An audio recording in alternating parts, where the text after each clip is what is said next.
My name is Connor Peters, and my partner and I, Colin Foley, decided on doing a fundraiser specifically for the European and Syrian refugee relief. We decided it would be a good first step to create a website for our project through an online donation site that would be a center for an explanation of what we were doing and a place for people not on campus to make donations. Colin and I figured that getting the word out would make a good start. And what better place to begin than Facebook? Colin and I each posted a small blurb on our account with a link to this new website. We decided a good first fundraising event would be to set up in the Undercap, the epicenter for campus traffic. We created a sign to grab people's attention and pamphlets to educate people on this important cause. Those that donated money, whether $1 or $10, were able to take some candy. We had adequate success and fundraised a total of $41, with Connor and I pitching in to make an even $50. After this, our next fundraising idea was hosting a spirit night through Chick-fil-A. Both locations in Lakeland contributed to this event. Chick-fil-A really helped with this event and partnered with us to create flyers. We handed out these flyers around campus. The student body seemed excited about a fundraiser for such a relevant cause. It went from 5 p.m. to 8 p.m.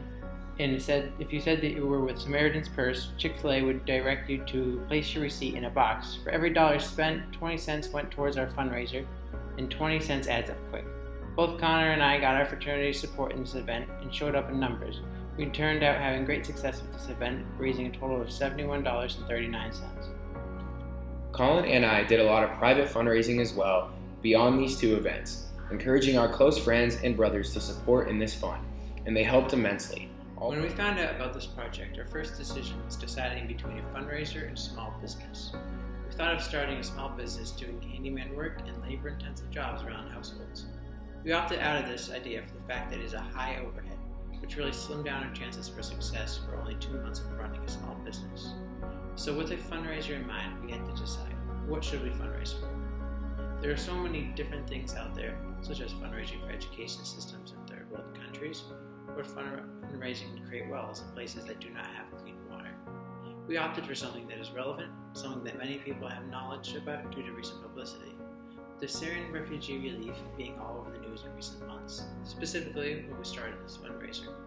We could tell that the Syrian refugee relief was something that many people had heard of. With Samaritan's Purse being on the front lines in this relief, we knew we had a good fundraiser, and that is how we opted to do the Syrian refugee relief. Okay, so why did we decide to go with Samaritan's Purse? Well, I was familiar with Samaritan's Purse in the first place. I've worked with them before, and we really wanted a reliable fundraising organization that we could really actually trust and rely on that the funds would be put to good use. We researched different organizations helping with the Syrian refugee relief, and we found that Samaritan's Purse was working on the front lines. They were on the beaches where 80% of these refugees landed.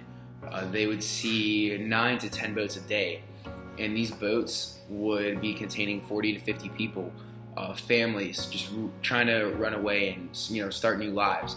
And the people from Samaritan's Purse were just standing there with open arms, ready to greet them, comfort them, and help them start their new lives. So we really knew that when we found out all of that, we just knew that Samaritan's Purse was really the organization to go with, because we knew that the funds would be being put to good use.